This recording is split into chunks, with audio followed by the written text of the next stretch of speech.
Right, hello everyone, we're going to do some late night, it's like 10 PM here, I'm just doing some speed runs of the last 2 days, because I've forgotten.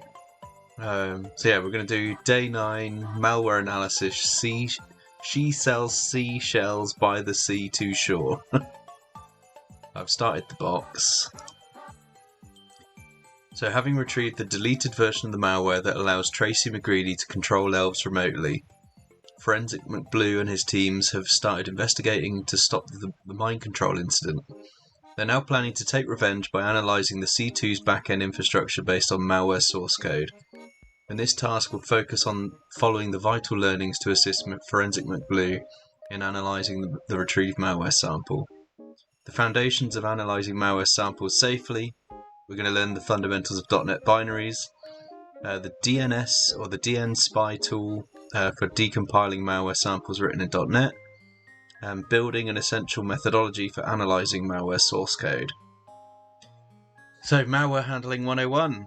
Warning, handling a malware sample is dangerous. Always take precautions during your analysis. As mentioned, handling malware is dangerous because it's software explicitly designed to cause harm, steal information, or compromise the security and functionality of computer systems. Given this, we'll introduce the concept of malware sandboxing. A sandbox is like a pretend computer that acts like a real one. It's a safe place for experts to test malware, see how it behaves without any danger. Having a sandbox environment is essential for conducting malware analysis because it stops experts from running the malware on their actual work computers, which could be risky and harmful. A typical environment setup of the malware sandbox contains the following. Network controls. They often have network controls to limit and monitor the network traffic the malware generates. This also prevents the propagation of malware and other assets. Virtualization. Many sandboxes utilize VMware, VirtualBox, Hyper-V to run the malware in a controlled, isolated environment. This allows for easy snapshots, resets, and disposal after analysis. Monitoring and logging. It records detailed logs of the malware's activity, including system interactions, network traffic, file modification. And these logs are invaluable for analysing and understanding the malware's behaviour. Before moving forward, review the connection card. So we only need a VM, which is this one that started. The split screen is available, and we have a RDP connection if we want it. So start the attached machine by clicking Start, or use the split screen view if it doesn't come up. You can use these credentials to connect through RDP.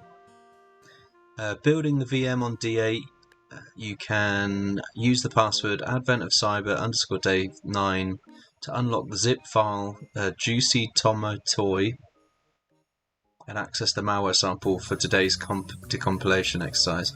However, for your convenience, the VM on this task will have a defanged malware sample placed in the artifacts folder on the desktop. So we've got defanged. The intro to malware analysis room is a refresher for static analysis concepts. But now our introduction to .NET compiled binaries. These are files containing source code written in languages compatible with the .NET framework such as C#, VB.NET, F#, or a managed C++. These binaries are executable files with the .exe extension or dynamic link libraries, DLLs. They can also be assembled to contain multiple types of resources. Compared to other programming languages like C or C++, languages that use .NET such as C# don't directly translate code into machine code after compilation. Instead, they use an intermediate language like pseudocode and translate it into native machine code during the runtime via a common language runtime. This may be a bit overwhelming, but in simple terms, it's only possible to analyze a C or C++ binary by reading its assembly instructions at a lower level. Meanwhile, the C# binary can be decompiled and its source code retrieved, since the intermediate language contains metadata that can be reconverted into source code. Alright, basic C program. Based on the elves' initial checks, it's been discovered and the retrieved malware is written in C#. Let's quickly discuss C#'s code syntax to analyse the sample effectively. You can skip this section if you're already familiar with C#. So let's not skip it. Alright, we've got namespaces. For this section, let's use the code snippet. A namespace is a container that organizes related code elements such as classes into logical groupings. It helps them prevent naming conflicts, provide structure to the code, and in this example, demo only is the namespace and it contains basic programming class. The class defines the structure and behavior through functions and methods of objects that it contains. In this example, basic programming. Arasakai says, translated from Tagalog. Get good. So the basic programming class contains a main function that has the show output function. Moreover, the main function is the program's entry point where the program starts its execution. A reusable block of code that performs... A function is a reusable block of code that performs the specific task or action. In this case, show output function takes a string, the text argument as an input, and uses the console.write line to print it as an output. Note that show option only receives one argument based on how it's written. And then a variable, this is a named storage location that can hold data such as numbers, integers, text strings, objects. In this example, toPrint handles the text hello world. So there. For loops, so I'm not going to go over these. This is a numerical loop. It will iterate a certain number of times. This is an if statement. And then importing modules, these are libraries that you can use. Right, C2.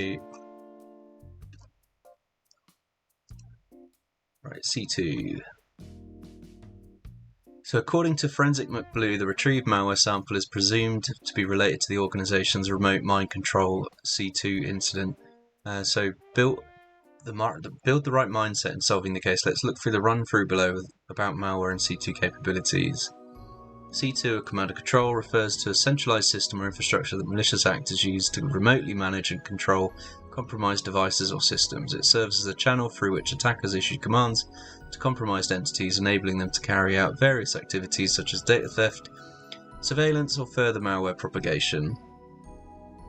So, user executes a malware, it communicates with a C2 box, the attacker writes and sets commands to be sent back, so the C2 will respond with those set of instructions.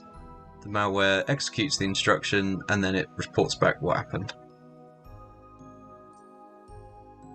Code Branal404 says, Hey Branal. Hi, how's it going? It's going good. Just catching up on day 9. I didn't do it yesterday.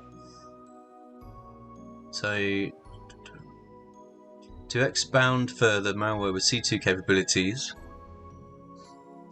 typically exhibits the following behaviors. It will send HTTP requests, so it communicates over the internet. It remotely runs code, and it will sleep or delay to evade detection and maintain stealth. Threat actors typically instruct the running of malware to enter a sleep delay for a specific period. During this time, the malware doesn't do anything, and it will only connect back once the timer completes. Right, decompiling. So now, decompiling the malware. We've tackled the theoretical concepts. Let's build our technical skills and start playing with fire or malware. We've already assumed that the malware sample is written in C#. We'll use dnSpy to decompile the binary. Way! Hey, Security Live. Shout out incoming. Any minute now. Right now it has obsbot tiny on the end, so the rotations aren't working. Oh, what are you doing coming up? I have to pay attention to the numbers that you guys use. Yo, translated from Spanish. Oh, cool! How cool is this? It actually has a plug. Raid Security 7 Love. That comes out. So I can. We need to bring back the camera that hits you in the head. Twitch Raid Security 7 Love. Yeah, we're just doing day 9 of Advent of Cyber. I'm catching up on yesterday's, which I didn't do. So, and then I'm doing 10 afterwards. Yeah, we're just about to decompile some malware. So, I forgot where I was. Where was I? This bit. So, we're going to decompile the binary, review its source code, dnSpy as an open source .NET assembly debugger and editor typically used for reverse engineering .NET applications and analysing their code, primarily designed for examining, modifying .NET assemblies in a user-friendly, interactive way. It's also capable of modifying the retrieved source code, setting breakpoints, or running through the code one step at a time. Fixit says, I'm doing day 10 smile smile. Well, I'll get there in a minute. Right. As mentioned above, we won't execute the malware, so debugging functionality won't be discussed. To proceed, let's go to the virtual machine. I know, I'm only winding you up. Right, so we'll go to the virtual machine and start dnSpy tool by double-clicking. So run it.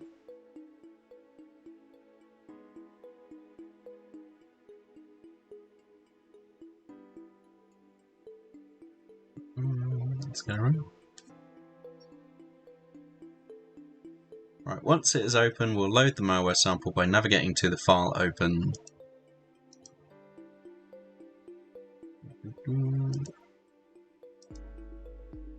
Desktop artifacts.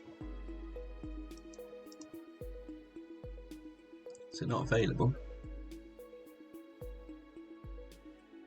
Oh, you need all files. There we go. Right. Helps you read the rest of the doc. So all files, and then we can pick it. Once the malware is loaded, you'll have a view like the image below. The next step is to click on the main string, which will take you to the entry point. Where's the main string? Main. There we go. As discussed in the previous section, the main function in the class is a program's entry point. This means that once the application is executed, the lines of code inside this function will be run one step at a time until the end of the code block. However, we won't be dealing with this function yet, since we're reviewing it without understanding other functions embedded into the malware. So now we have to understand the malware functionality. You might have seen... Hey, thank you for the follow. And Lottie with the Xmas. So... I've been overwhelmed and seen the main function. Don't worry, we'll discuss the other functions later. Focus on the individual functions before dealing with main, which can be considered a modular approach. Doing this allows us to easily break down the malware's functions without getting bogged down in a long code snippet. Moreover, it allows us to recognize some potential execution patterns that ease our overall understanding of the malware. To start with, view the list of functions inside the program class by clicking the highlighted section as shown in the image below. So we need to click on New. After clicking this, you'll see functions in the drop-down menu. Let's run through them individually to better understand each code's meaning. You can click on the items as we discuss them to compare them in dnSpy, and it's also advisable to read the .NET Framework documentation to learn more about each function's method mentioned in the following section. I've never done .NET, so wouldn't even have a clue what I'm looking at. Give me Java, Python all day long. I've never done .NET. Based on source code, the getIt function will use the web request class. So, which one am I looking at?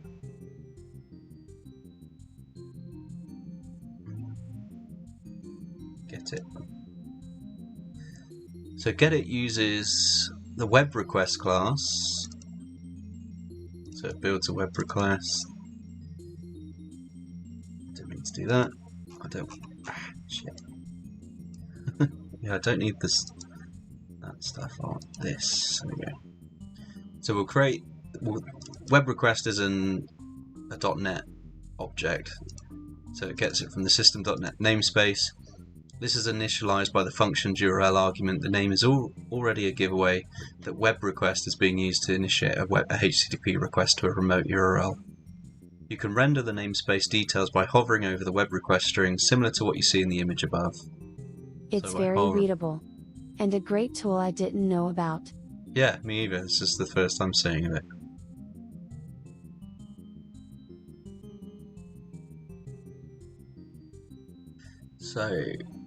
So by default, the method set to web request is get. This means that we can assume that the HTTP request by this function is a GET request. The 3 lines of code inside the function can be expanded by the comments written for each line.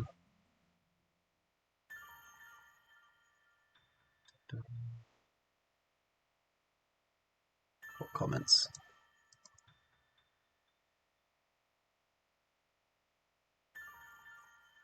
I mean, they've added that, right? So I'm not seeing it here.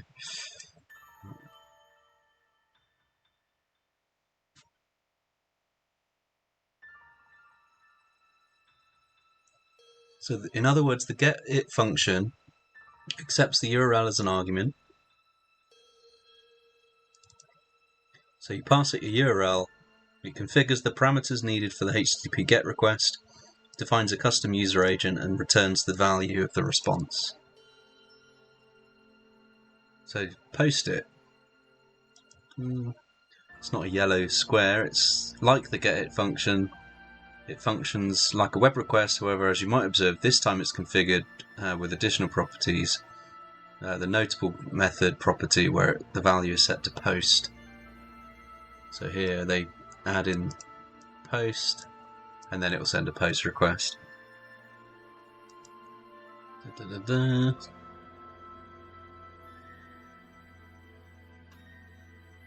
Oh, I get it. So yeah, the comments are just here to sort of explain what it's doing, but yeah, I mean, it's pretty obvious.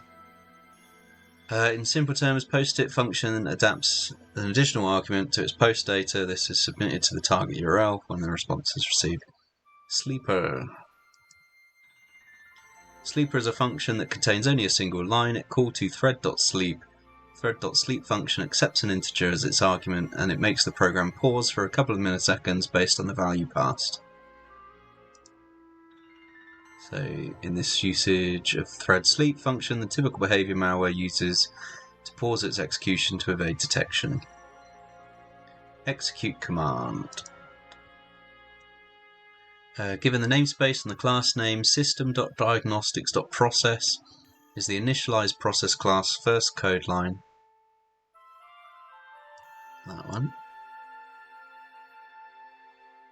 And it seems to function like it's being used to spawn a process.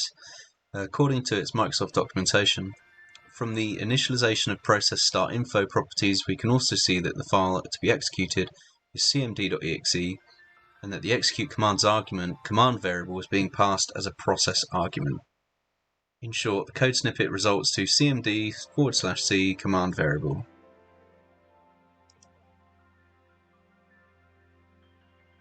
Fallen says, I was never able to get dnSpy to work on .NET Core, sadly.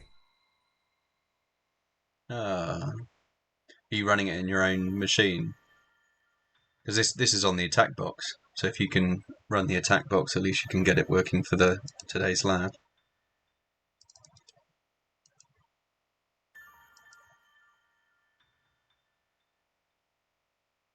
You might actually need a certain version of .NET. Have a look.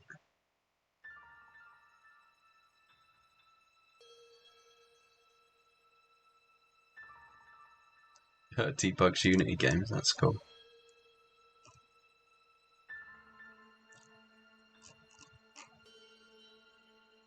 Oh, they've got build instructions. Links are on the right. That's good.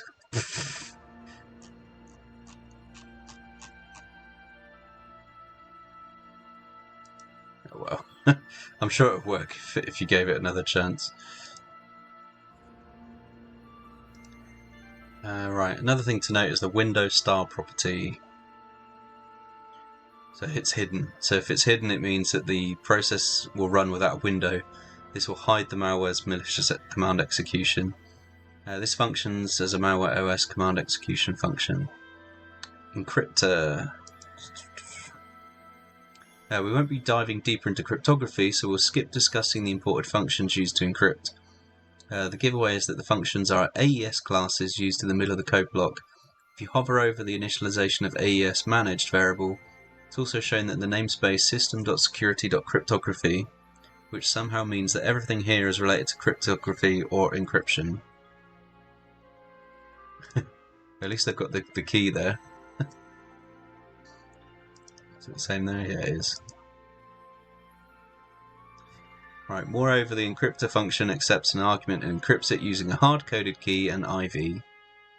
So yeah, that's the bad boy that you want if this started encrypting stuff. Alright, so the function encrypts plaintext strings using an AES cipher together with the key and the IV variables. Returns an encoded base64 value of the encrypted version of the string. Decryption, I flicked over to a second ago. It does exactly the same thing, but decodes it. Implant. The implant function... Hey, thank you for the follow. The implant function accepts a URL string as its argument, initiates a HTTP request to the URL argument and decodes it with base64. It also retrieves app data path, attempts to write the contents to base64 decoded data in a file. Lastly, if the implanted file was written successfully, it returns its location. If not, it returns an empty string.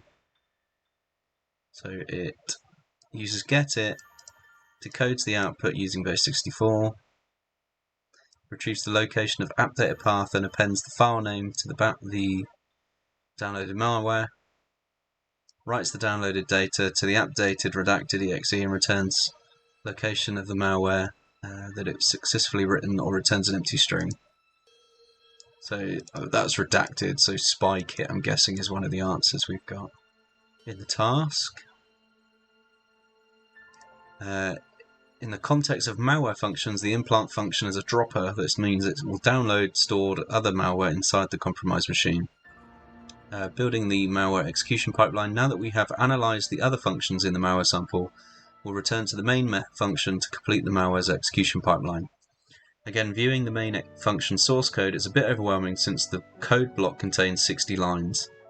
Still smaller than half of the code I wrote. To make things simple, let's try to split the analysis into 3. Where's the main? Right, so the code section before the for loop executes the following.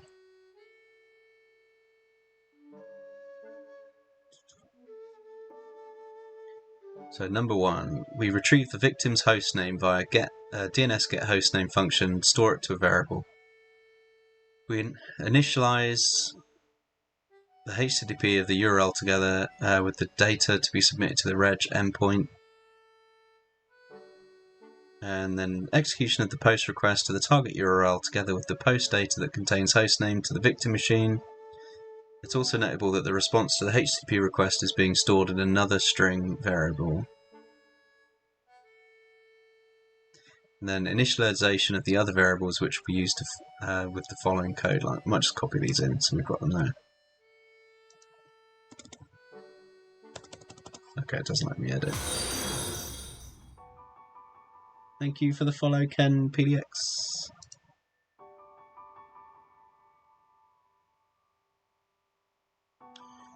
Right. Hey, follower goal.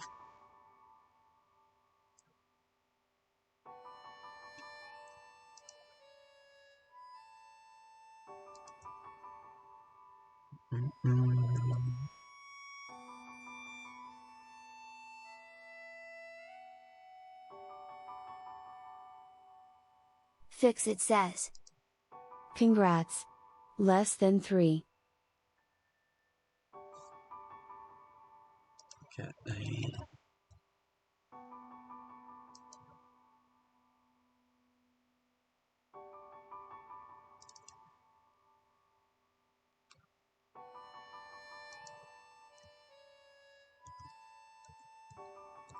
Right, everyone watch chat for a second.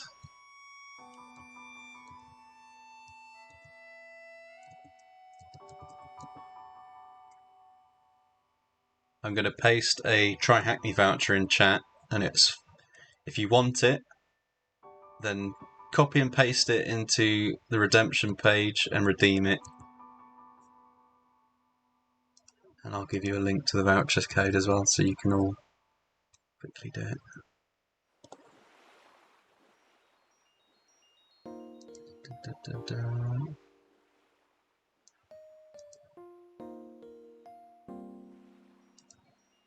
Where's the store?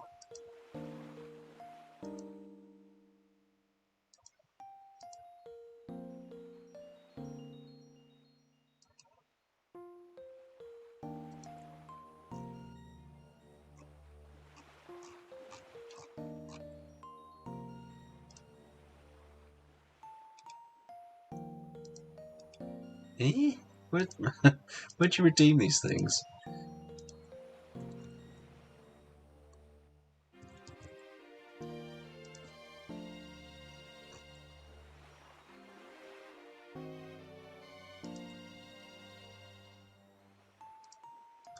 Can't tell because I'm logged in.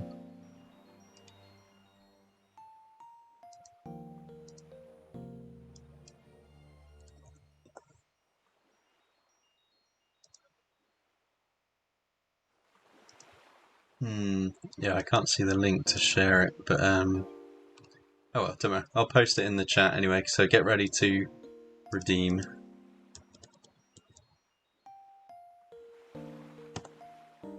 Msek says, here is a TryHackMe voucher for 1 month sub A8M8F. There you go. Copy paste. First one that gets it, gets it. And if you don't want it, I'll give it away another day.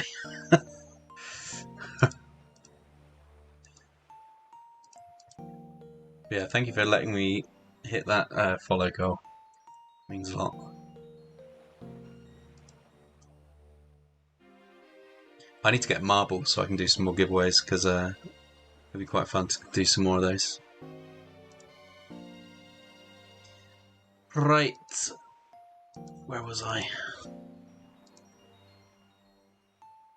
Right, so we've already discussed post-it function. We know that it makes a post request, submits the data. Its initial step seems that the malware reports the host name to the compromised machine to first establish the C2 connection before executing other functionality. Code inside the for loop, but before the code block of the if statement.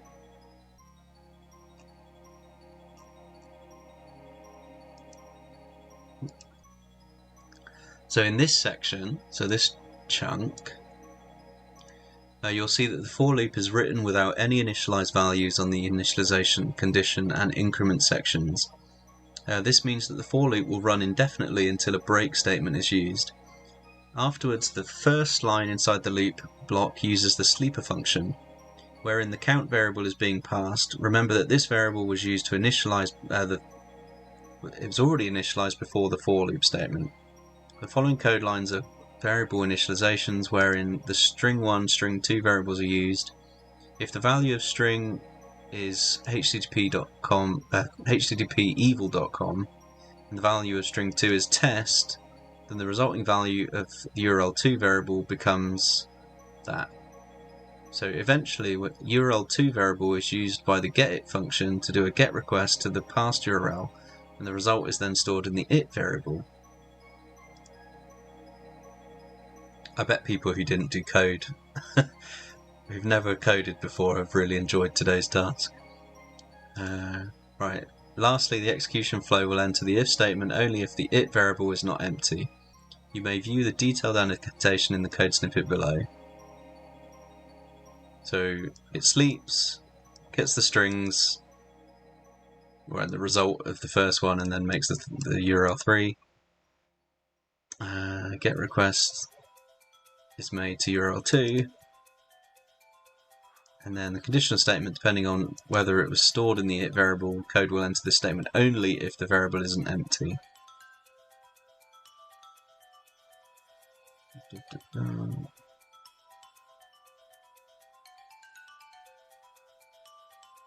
Try to see it. Where is it? Sleep, shell, implant, quit. Oh, there it is. So it's before all of that. Right, nice. Right, 3. The code is executed within the first if statement. So continuing the execution flow, the code block will only reach if the get request in the task endpoint contained a value. In the section before the if sleep, so this bit, No, don't click on string.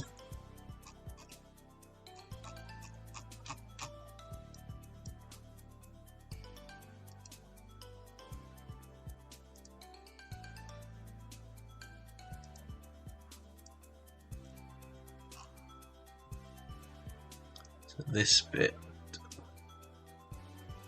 No, this bit.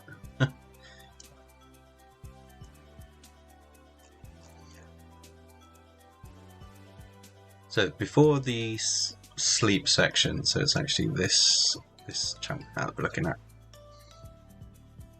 So this statement is focused on initializing the variable A and test. It starts by decrypting the string stored in the it variable and splits it with a space character. So the A variable's value is the first element of the resulting array, and the text variable combines all elements in the same array excluding the first element. The example below shows how the it variable is being processed. So we get we set array by decrypting it and then splitting it by space delimiter. Then store the first element in A. Okay. Right, then combine the remaining items, so everything except the first item, using a space. To simplify, the code snippet discussed above focuses on setting up the values A in text, which is used in the succeeding conditional statements. So now the nested conditional statement, so this nonsense. So the next section focuses on the conditional statements based on the A variable's value. You might see that the condition of the if statement are all set to not. This means that the condition is satisfied if A is not equal to sleep.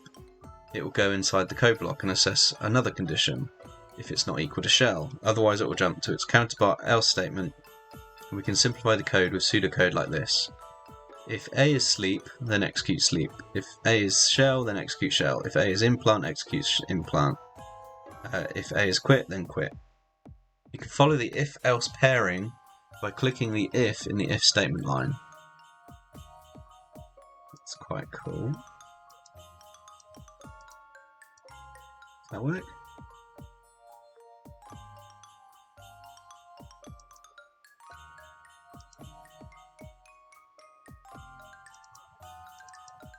I'm clicking it, it's not doing anything. It highlights it though, so that's good enough. Right, so then the content of each conditional statement can be summarized in the table below. So sleep sets the value of count, which then sleeps using the sleeper function. Shell uses the execute command to run the OS command in the text variable. It encrypts the command execution using the encryptor and reports the encrypted string to C2 using POST-it. Implant executes the implant function using the redacted domain, encrypts the output of the implant using the encryptor function, reports the encrypted string to the C2 server using the POST-it function, and then it sets the flag variable to true. Remember that A's variable value is based on the response received after making a HTTP request to the task endpoint. This means every condition in the code block is based on instructions pulled from that endpoint. Hence, it can be said that task URL is the endpoint used by the malware to pull C2 commands issued by the attacker. Moreover, all the implant and shell commands responses are submitted as post request to the URL3 variable. Remember that this variable handles the results endpoint. All command execution in implants outputs are reported to the C2 using the result endpoint. This may be a bit overwhelming, so let's summarize the key learning regarding this code block. So the A variable is dependent on the GET request made to the task endpoint. This contains the actual instruction pulled from the C2 server. This seems to be the command and control functionality, wherein the malware succeeding actions depend on the commands of the attacker set by the C2 server. The shell and implant command responses are submitted as post request to result endpoint. This is the malware reporting functionality, wherein it sends the result of the action back to the C2 server. The instructions pulled from the C2 server are limited to the following: sleep, shell, implant, and quit. So breaking the loop. Finally, the final conditional statement at the end checks if the flag has been set to true. If the statement is satisfied, it will execute a break statement. This means that if the if statement that contained the quit condition makes an indefinite for loop stop, terminating the malware execution flow. So congratulations, you've completed the malware sample analysis and discovered some notable C2 endpoints. This can be used to take revenge on McGreedy. So let's actually complete the lab. So what HTTP user agent was used by the malware for its connection request? So this was in gedit. Or was it post? Okay. Does it want the strings? Probably not. Let's just grab that. Copy. What was the HTTP method used to submit the command execution output? This was post. What key is used by the malware to encrypt or decrypt the C2? So that's in encrypt. Copy that. What was the first HTTP URL used by the malware? So this will be in program main. There we go. So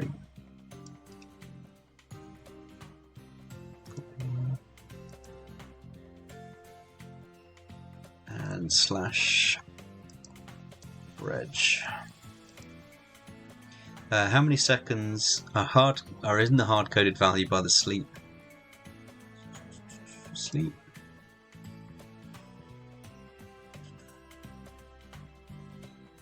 So we need to go back.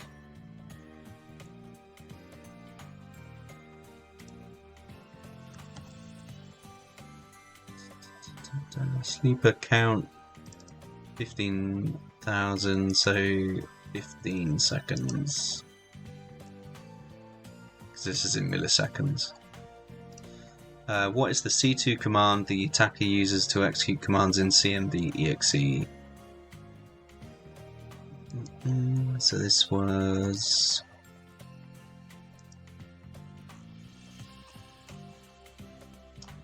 it was shell, wasn't it? Shell. Yeah. What was the domain used by the malware to download another binary?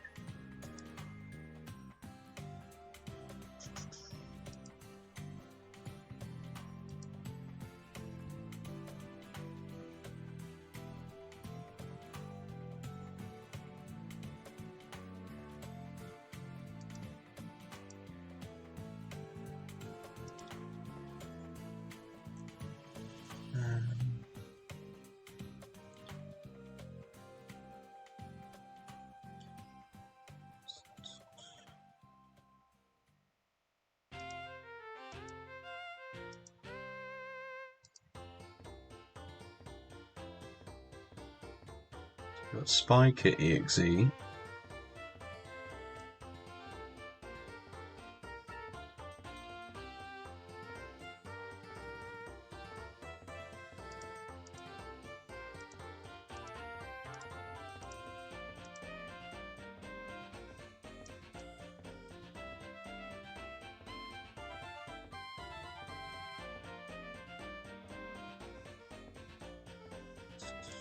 There you go, stash.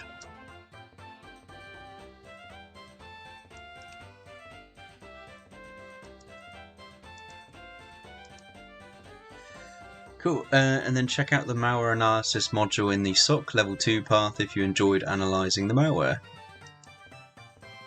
That's a paid room, so you need to subscribe. That wasn't too bad.